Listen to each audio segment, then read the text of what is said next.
स्वागत है दोस्तों मूवीज टाइम चैनल के एक और नए वीडियो में, जहां हम एक्सप्लेन करने वाले हैं सूर्या सैटरडे मूवी को। इस फिल्म का ओरिजिनल नाम सरपोदा शनिवारम है, लेकिन ये हिंदी में भी रिलीज की गई है, इसलिए इस फिल्म का नाम सूर्या सैटरडे है। तो आइए वीडियो शुरू करते हैं, लेकिन उससे पहले चैनल को सब्सक्राइब करके नोटिफिकेशन बेल को ऑल पर कर दीजिए ताकि मूवीज और वेब सीरीज का लेटेस्ट एक्सप्लेनेशन सबसे पहले आप तक पहुंच सके। तो फिल्म की शुरुआत होती है सूर्या के बचपन से, जहां पर कि मालूम चलता है कि सूर्या के मां को एक गंभीर बीमारी है, जिस वजह से वो 2 से 3 महीने ही जिंदा रह पाएगी। साथ ही हमें एक और बात मालूम चलती है कि सूर्या को नॉर्मल लोगों से ज्यादा गुस्सा आता है। अगर उसे गुस्सा आता है तो वो अक्सर बहुत सारे लड़ाई झगड़े करता है। सूर्या की फैमिली में सूर्या के अलावा उसके माता पिता और उसकी एक छोटी बहन भी है। सूर्या की माँ को एक गंभीर बीमारी है, ये बात उसके पिता को भी मालूम है, लेकिन उनकी सबसे बड़ी प्रॉब्लम ये है कि सूर्या का गुस्सा जो है वो शांत नहीं होता है। अगर सूर्या को गुस्सा आता है तो सामने वाला कोई भी हो वो उसे बुरी तरह से मारता है। तो अब जब सूर्या की माँ को ऐसा लगता है कि सूर्या का गुस्सा जो है वो एक बड़ी प्रॉब्लम बन सकता है, इसलिए वो सूर्या के गुस्से के लिए एक रूल बनाती है। वो कहती है कि हफ्ते में 7 दिन होते हैं,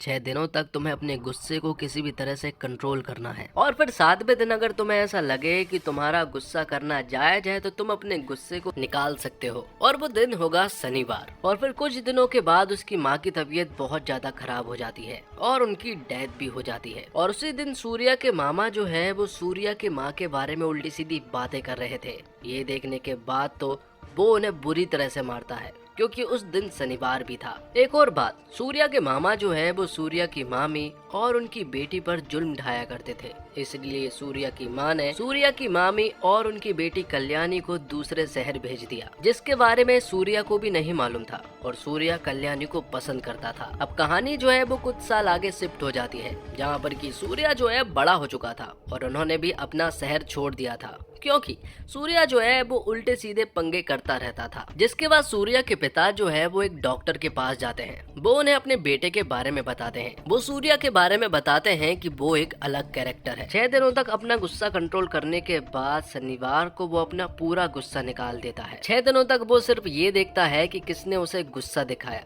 कौन यहाँ पर जुल्म कर रहा है। तो 6 दिनों तक वो कंट्रोल करता है और सभी के नाम जो है वो अपनी डायरी में लिखते जाता है। और फिर 7वें दिन मतलब कि शनिवार को जब उसे ऐसा लगता है कि उसे अपना गुस्सा जो है वो इन लोगों पर निकालना चाहिए, तो वो बिना देर किए शनिवार को पहुंच जाता है उन लोगों के पास और उन्हें बुरी तरह से मार कर मजा चखा देता है। अब एक दिन सूर्या जो है वो एक लड़के को एक डेयरी वाले के पास लेकर गया। आज शनिवार नहीं है और उस डेयरी वाले ने इस लड़के को बुरी तरह से मारा है। वजह सिर्फ इतनी है कि उस लड़के ने घड़ी को 10 मिनट आगे बढ़ा दिया था। वो इसलिए क्योंकि उसके पिता जो है वो हॉस्पिटल जो है वो 10 मिनट देरी से पहुंचे थे, इसलिए वो बच नहीं पाए थे। इसी वजह से वो हमेशा जहाँ भी काम करता है वहाँ 10 मिनट घड़ी को आगे बढ़ा देता है।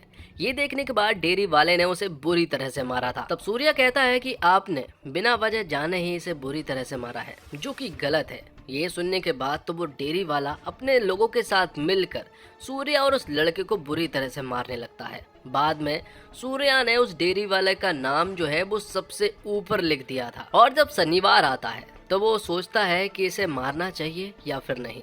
तो वजह थी हाँ कि उसे मारना चाहिए, क्योंकि उसने गलत किया था। तब सूर्या डेयरी वाले के पास जाता है और लोगों को बुरी तरह से मारता है। सूर्या के पिता उस औरत को ये भी बताते हैं कि कोई सूर्या बुरा आदमी नहीं है, वो LIC में जॉब करता है और सभी लोगों से काफी अच्छे से पेश भी आता है। और साथ ही वो ये भी बताते हैं कि सूर्या के कुछ रूल भी हैं। वो बताते हैं कि डेयरी वाले ने पलटवार किया और सूर्या को मारने की कोशिश की। जब शनिवार आया तो वो उन्हें फिर से मारने के लिए गया, लेकिन टाइम जो है वो शनिवार की रात को 12 से पार हो गया था, मतलब कि दिन रविवार लग गया था, इसलिए वो उन्हें नहीं मारता है। तब सूर्या को ऐसा लगता है कि शायद ये उसकी माँ का इशारा है, इसलिए आगे से उनके ऊपर वो हाथ भी नहीं उठाता है। साथ ही एक और बात मालूम चलती है कि सूर्या की लाइफ में कोई लड़की नहीं है, क्योंकि वो अभी भी कल्याणी को ही पसंद करता है। ये बात उसके पिता को भी मालूम है। उन्होंने कल्याणी को ढूंढने की काफी कोशिश की, लेकिन कल्याणी उन्हें कहीं भी नहीं मिली। तब सूर्या के पिता ने एक प्लान बनाया और उन्होंने एक नकली कल्याणी से बात कर ली, जिसकी शादी हो चुकी है और उसका बच्चा भी हो चुका है। तब सूर्या कल्याणी से मिलने के लिए जाता है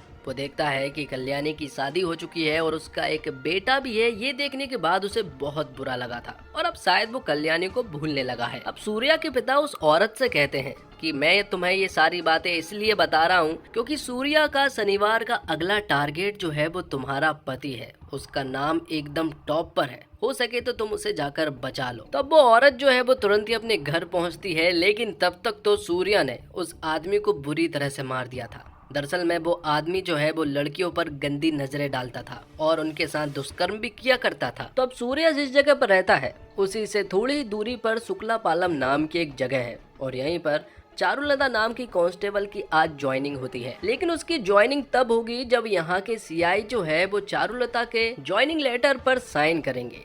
चारुलता जो है वो काफी खुश नजर आ रही थी क्योंकि आज उसका पहला दिन था। तब यहीं पर एक कांस्टेबल जो है वो चारुलता को बताते हैं कि तुम जितना सीआई से मिलने का इंतजार कर रही हो, उनसे मिलने के बाद उतना ही ज्यादा अफसोस करोगी क्योंकि वो बहुत ही ज्यादा घिनौने इंसान है। जिसके बाद शुक्ला पालम के सीआई दया को दिखाया जाता है जो कि एक ऐसी जगह पर थे जहां पर उन्होंने एक आदमी को रखा हुआ था। उन्हें इस इंसान पर डाउट है कि इसने उन्हें मारने की कोशिश की है, जिसका नाम गोवर्धन है। यहाँ वो उसे बहुत देर तक मारते हैं लेकिन उन्हें ऐसा लगता है कि ये वेस्ट ऑफ पीस है, इसलिए दया जो है वो गोवर्धन को छोड़ देता है। और गोवर्धन जैसे ही यहाँ से जाता है तुरंत ही कोरमानंद नाम के एक आदमी का कॉल आता है और वो यहाँ पर दया से कहते हैं कि तुम्हें जमीन के पेपर्स पर जहाँ भी साइन चाहिए है हम वहाँ पर साइन करने के लिए पूरी तरह से तैयार है। लेकिन तब तक तो गोवर्धन को दया ने छोड़ दिया था। वो तुरंत ही उसे ढूंढने के लिए जाता है लेकिन गोवर्धन अब घर पहुंच चुका था। और यहाँ में एक और बात मालूम चलती है कि दया जो है वो कोरमानंद का सगा भाई है। उनके बीच में जो भी विवाद है वो हमें थोड़ी देर में ही मालूम चल जाएगा।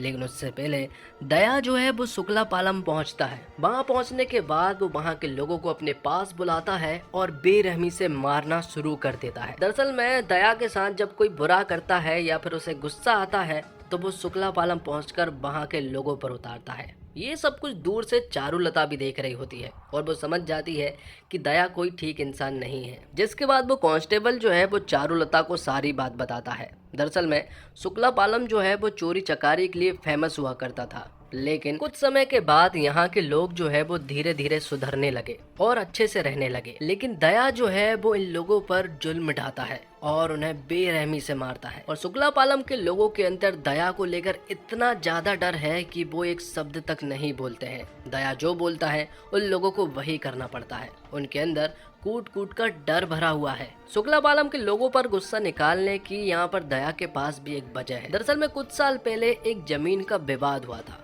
वो जमीन का विवाद था दया और कोरमानंद के बीच में। दोनों सगे भाई थे, लेकिन यहाँ पर शुक्ला पालम के लोगों ने दया का नहीं बल्कि कोरमानंद का साथ दिया। दया तो बहुत बेकार आदमी था, इसलिए उन्होंने उसका साथ नहीं दिया। लेकिन जमीन जो है वो दया की थी, लेकिन शुक्ला पालम के लोगों के सपोर्ट के कारण ये जमीन कोरमानंद को मिल गई और साथ ही वो एक बहुत बड़ा पॉलिटिशियन भी बन गया। ये सारी चीजें देखने के बाद जो है दया का दिमाग तब से ही खराब रहने लगा। वो यहाँ के लोगों पर बुरी तरह से गुस्सा निकालता क्योंकि दया को ऐसा लगता है कि शुक्ला पालम के लोगों के वजह से ही उसे उसकी जमीन नहीं मिल पाई, जो जमीन 40 से 45 करोड़ की है। और अब चारुलता की भी इस पुलिस स्टेशन में ज्वाइनिंग हो जाती है। तो अब चारुलता को सारी बातें मालूम चल चुकी थी कि शुक्ला पालम के लोगों के ऊपर जुल्म हो रहा है, इसलिए वो चोरी छुपे सीआई से छिप कर वो लोगों की मदद करने लगती है। एक दिन कोर्ट में चारुलता के साथ जब सीआई दया वहां पहुंचता है तो वहां वो एक औरत से झगड़ पड़ता है। यहाँ पर दया जो है वो उस औरत की कार में टक्कर मार देता है।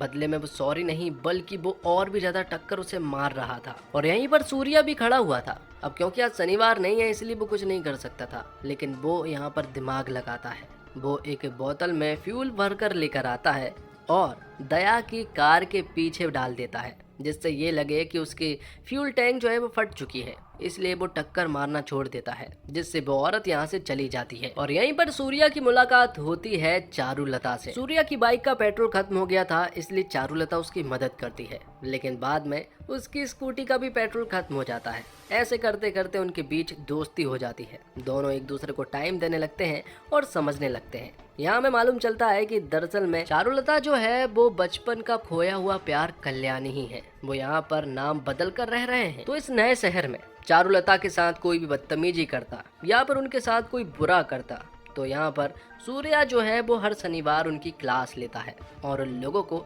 मजा चखाता है। तो चारुलता यहाँ पर सूर्या से कहती है कि उसे एक डाउट है कि शायद उसका कोई पीछा कर रहा है, क्योंकि हर शनिवार को जो कोई भी मुझे तंग करता है वो लोगों को बुरी तरह से मारता है, जबकि उसे वो लोग पसंद है जिसे वॉयलेंस से कोई लेना देना ना हो, जैसे कि सूर्या। लेकिन सूर्या की असलियत के बारे में चारुलता को नहीं मालूम है। चारुलता को एक बात तो मालूम चल चुकी थी कि ये वही सूर्या है, लेकिन अब ये बदल चुका है। बचपन में जब मिली थी तब ये बहुत गुस्सा किया करता, लेकिन सूर्या पूरी तरह से अनजान है कि ये वही कल्याणी है, जबकि दोनों एक दूसरे से प्यार करने लगे हैं। यहाँ पर सूर्या के पिता सूर्या से कहते हैं कि तुम्हें अपने गुस्से वाली बात और शनिवार वाली बात जो है वो अपनी प्रेमिका मतलब कि चारुलता को बता देनी चाहिए। इसलिए सूर्या चारुलता के पास कॉल करता है और अगले दिन उसे मिलने के लिए कहता है। लेकिन यहाँ पर हम डेयरी वाले को देखते हैं जिसे ये बात मालूम चल चुकी थी कि सूर्या जो है वो एक लड़की से प्यार करने लगा है और वो उसके सामने शनिवार को भी नहीं मारता है। तो वहीं दूसरी तरफ कोरमानंद जो है वो दया के पास कॉल करता है। दरअसल में कोरमानंद जो है वो दया को उसकी जमीन वापस करना चाहता था, इसलिए वो उसे कॉल करके अपने घर बुलाता है। ये सुनने के बाद तो दया जो है वो पूरी तरह से खुश हो जाता है। तो अगले दिन दया जो है वो कोरमानंद के घर पहुंच जाता है, जहाँ पर कि तो वो तो बहुत खुश था, उसे तो मालूम है कि जमीन मिलने वाली है। लेकिन यहाँ पर कोरमानंद जो है वो उससे मिलता ही नहीं है, वो उसे इग्नोर कर देता है और दया जो है वो कमरे में ही बैठा रहता है। उसे बहुत ही बुरा लगता है, इसलिए वो यहाँ पर गुस्से से बाहर निकल जाता है। वो समझ जाता है कि कोरमानंद उसे जमीन वापस नहीं बल्कि यहाँ पर बेइज्जत करने के लिए बुलाया था। इन सब के बाद दया को बहुत ज़्यादा गुस्सा आता है। वो तुरंत ही सोकलापालम पहुँचता है, जहाँ पर कि वो यहाँ के लोगों को बाहर निकालता है और लोगों को बुरी तरह से मारने लगता है। दया के साथ यहाँ पर चारुलता भी मौजूद थी, लेकिन वो यहाँ पर कुछ भी नहीं कर सकती थी। दया यहाँ पर एक आदमी को बुरी तरह से मार रहा था, तभी गलती से एक लड़की को चोट लग जाती है और उसका बहुत ज्यादा खून भी बह चुका था। लेकिन यहाँ के लोग उस छोटी सी बच्ची की मदद नहीं कर सकते हैं, क्योंकि दया यहाँ पर बैठा हुआ है। तभी ये बात जब सूर्या को मालूम चलती है कि चारुलता जो है वो सोकलापालम में मौजूद है, तो वो तुरंत ही वहाँ पहुँचता है। उसे जब मालूम चलता है कि यहाँ एक लड़की बुरी तरह से इंजर्ड हो चुकी है, तो वो तुरंत ही उसे हॉस्पिटल लेकर जाता है। यहाँ पर चारुलता भी आ चुकी थी और इससे पहले कि सूर्या चारुलता को अपनी शनिवार वाली बात बता पाता, उससे पहले डेयरी के लोग जो है वो यहाँ पर सूर्या के ऊपर हमला कर देते हैं। और इत्तेफाक की बात कि आज शनिवार था और उनको ऐसा लग रहा था कि लड़की के सामने सूर्या जो है वो उनके ऊपर अटैक नहीं करेगा, पर यहाँ पर सूर्या जो है वो लोगों को बुरी तरह से मारता है। ये देखने के बाद चारुलता को समझ आ जाता है कि वो शनिवार वाला आदमी कोई और नहीं बल्कि सूर्या ही है। लेकिन इससे भी बड़ी प्रॉब्लम थी सीआई दया, जो कि सोकलापालम के लोगों के ऊपर बहुत ज्यादा जुल्म ढाता है। इसलिए सूर्या को लेकर यहाँ पर चारुलता को इतना बुरा नहीं लग रहा था। तो आगे हम दया को देखते हैं और जो कुछ भी कोरमानंद मतलब कि उसके सगे भाई ने किया उसके लिए वो उसे माफ नहीं कर पाएगा। हालांकि उसने जमीन को लेकर साइन नहीं दिए हैं, इसलिए अब वो डिसाइड करता है कि वो अपने बड़े भाई कोरमानंद को ही मार डालेगा। ये बात चारुलता को भी मालूम चल जाती है। चारुलता सोचती है कि अगर दया ने कोरमानंद को मार दिया तो वो और भी ज्यादा पावरफुल हो जाएगा, उसके पास पॉलिटिक्स पावर आ जाएगी और उसके पास बहुत सारा पैसा भी आ जाएगा। दूसरी तरफ दया जो है वो कोरमानंद को मारने की प्लानिंग करने लगता है। 7 दिनों के एनालाइज करने के बाद उसे मालूम चलता है कि कोरमानंद जो है वो हर एक दिन मंदिर जाता है और वो भी अलग अलग। ये सारी बातें चारुलता जो है वो सूर्या को बताती है। सूर्या समझ जाता है कि दया की प्लानिंग क्या है, दया किस जगह पर और किस जगह पर कोरमानंद को मारने वाला है। ये बात चारुलता और सूर्या को बहुत अच्छे से मालूम है। तो अगले शनिवार को अपनी रेड डायरी में दया का नाम सबसे ऊपर था, लेकिन ये डायरी जो है वो यहाँ पर दया के पिता चेक करते हैं। उसे मालूम चलता है कि दया आखिर कौन है। जब वो पता करते हैं तो उसे मालूम चलता है कि दया जो है वो सोकलापालम का सीआई है और अगर वो उसे मारेगा तो बहुत बड़ी प्रॉब्लम हो सकती है। तो उस दिन जब सूर्या जो है वो कोरमानंद को बचाने के लिए जाने वाला था, तब सूर्या के पिता जो है वो उसे नींद की गोलियां दे देते हैं, जिस वजह से सूर्या को घर पर नींद आ जाती है और वो वहीं सो जाता है। आगे हमें एक और बात मालूम चलती है कि सूर्या की बहन जो है वो सूर्या के घर पर बिल्कुल नहीं आती है। दरअसल में सूर्या की बहन की जब शादी हो रही थी तब सूर्या ने वहां पर एक बखेड़ा खड़ा कर दिया था। तब सूर्या की बहन ने डिसाइड किया था कि वो आज के बाद अपने घर में कभी भी नहीं जाएगी। तो यहाँ सूर्या को बेहोश हुए काफी टाइम हो गया था। दूसरी तरफ हम देखते हैं कि दया ने अपनी सारी प्लानिंग कर ली थी कौरवानंद को मारने की। उसे मालूम चलता है कि कौरवानंद जो है वो मंदिर से सीधा पब गया था, इसलिए यहाँ पर दया जो है वो तुरंत ही पब जाता है। कौरवानंद वहाँ पर एंजॉय कर रहा होता है। तो यहाँ दूसरी तरफ हमें एक और बात मालूम चलती है कि डेयरी वाले की किसी बीमारी के चलते मौत हो गई है और अब डेयरी वाले का लड़का जो है वो अपने पिता का बदला लेना चाहता है। इसलिए आज वो सभी लोग मिलकर सूर्या के घर जाकर उसका काम तमाम कर देंगे। ये बात सूर्या के पिता को भी मालूम चल चुकी थी, इसलिए वो अपने घर को पूरी तरह से लॉक कर देते हैं। बाहर से दरवाजा लगा देते हैं और लॉक कर देते हैं, जिससे कि उन्हें लगे कि उनके घर पर कोई नहीं है। जब डेयरी वाले के लोग यहाँ पर पहुँचते हैं तो उन्हें मालूम चलता है कि शायद ये लोग घर पर नहीं हैं, क्योंकि दरवाजे पर ताला लगा हुआ था। इसलिए वो लोग घर के बाहर ही इंतजार करने लगते हैं। पर थोड़ी ही देर के बाद यहाँ पर सूर्या की बहन आ जाती है जो कि प्रेग्नेंट थी और यहाँ पर उसके पिता जो है वो दरवाजा खोल देते हैं, जिससे ये बात डेयरी वाले के लोगों को भी मालूम चल जाती है। वो तुरंत ही सूर्या के घर में घुस जाते हैं और यहाँ पर उसकी बहन और उसके पिता को मारने लगते हैं। बाद में जब वो लोग सूर्या को मारने ही जा रहे थे एक हथौड़े से, तब यहाँ पर सही टाइम पर सूर्या की आंख खुल जाती है और इत्तेफाक से आज शनिवार है। तो वो यहाँ पर डेयरी वाले के लोगों को बुरी तरह से मारने लगता है, जबकि डेयरी वाले के लोग बहुत सारे थे। इसके बावजूद सूर्या जो है वो उन सभी से भिड़ जाता है और इन सभी को बुरी तरह से मारता है। इन सभी को बुरी तरह से मारने के बाद उसे जल्द से जल्द पब में भी पहुंचना है, क्योंकि उसे कौरवानंद की जान बचानी है। इसलिए वो एक मास्क लगाकर तुरंत ही पब में पहुंच जाता है। और जब दया कौरवानंद को गन से मारने वाला था, तभी यहाँ पर सूर्या जो है वो दया के सामने घूंसा लेकर पहुंच जाता है, लेकिन तभी उसकी नजर पड़ती है घड़ी पर और मालूम चलता है कि 12 बज चुके हैं, इसलिए वो रुक जाता है। तभी सूर्या की नजर पड़ती है उस लड़के पर जिसने उस डेयरी वाले से बचाया था, और ये लड़का वही है जो कि जहाँ भी काम करता है वहाँ की घड़ी को 10 मिनट आगे कर देता है। तो फाइनली सूर्या को 10 मिनट मिल चुके थे। इतने में तो वो दया की बैंड बजा देता है, उसे बुरी तरह से मारता है। कौरवानंद ने यहाँ पर दया को देख लिया था और जब दया यहाँ पर बुरी तरह से जख्मी था तो वो यहाँ से अंडरग्राउंड हो जाता है, क्योंकि उसे मालूम है कि उसने कौरवानंद के ऊपर हमला करने की कोशिश की है। तो अब कौरवानंद उसे जिंदा नहीं छोड़ेगा। लेकिन यहाँ एक ट्विस्ट आता है और मालूम चलता है कि कौरवानंद को ये बात नहीं मालूम चली है कि दया उसे मारने के लिए आया है, जबकि उसे तो ये बात मालूम चली है कि वो मास्क मैन मतलब कि शनिवार वाला आदमी उसे मारने के लिए आया था और दया तो इसे बचाने के लिए आया था। तो कौरवानंद की गलतफहमी की वजह से यहाँ पर दया बच जाता है और वो दया को अपने भाई की तरह मानने लगता है। दया कहता है कि मैंने तुम्हारी हमेशा से जाने अनजाने में रक्षा की है। ये सुनने के बाद कौरवानंद कहता है कि अब मुझे सिर्फ एक काम चाहिए है और वो काम ये है कि मुझे किसी भी हालत में उस मास्क मैन मतलब कि शनिवार वाले आदमी की जान चाहिए है। लेकिन जिस तरह से दया की पिटाई हुई है, यहीं पर शुक्लापालम के एक आदमी ने ये सब कुछ देख लिया था और ये देखने के बाद उनके बीच कहीं ना कहीं डर खत्म हो गया था। उनके अंदर ये आ गया था कि कोई तो आ गया है जो कि अब दया को भी मजा चखा सकता है। दरअसल में शुक्लापालम में ही सूर्या ने एक जगह पर लिख दिया था कि इस शनिवार को हम में से ही कोई एक बड़ा कदम उठाने वाला है और दया को मजा चखाने वाला है। तो शुक्लापालम के लोगों को ऐसा लगता है कि शायद हम में से ही कोई वो आदमी है जिसने यहाँ पर दया को मजा चखाया है और वो यहाँ पर छुपा रुस्तम बना बैठा हुआ है, जिस वजह से उनके बीच हिम्मत आ चुकी है और डर खत्म सा हो गया है। दूसरी तरफ यहाँ पर दया जो है वो शनिवार वाले आदमी के बारे में पता करना शुरू करता है। उसे ये एक बात तो मालूम चल चुकी है कि ये आदमी जो है वो सिर्फ शनिवार को वार करता है और इससे पहले कि दया सूर्या के ऊपर शक कर पाता, अगले ही दिन सूर्या जो है वो उस शनिवार वाले के ऊपर कंप्लेंट दर्ज कराने के लिए पहुंच जाता है ताकि उसके ऊपर शक ना हो। सूर्या बताता है कि शनिवार को उस मास्क मैन ने उसे भी मारा है और शुक्लापालम में जो लिखा हुआ है दया ने वो पढ़ लिया था, जिस वजह से वो वहाँ के लोगों को बुलाता है और उन्हें बुरी तरह से मारने लगता है और साथ ही वो लोग सूर्या को ले जाते हैं जो कि उसकी पहचान करेगा जिसने उसे मारा है। तभी दया को मालूम चलता है कि आखिर उस मास्क मैन को कैसे मालूम चला कि हम लोग पब में थे।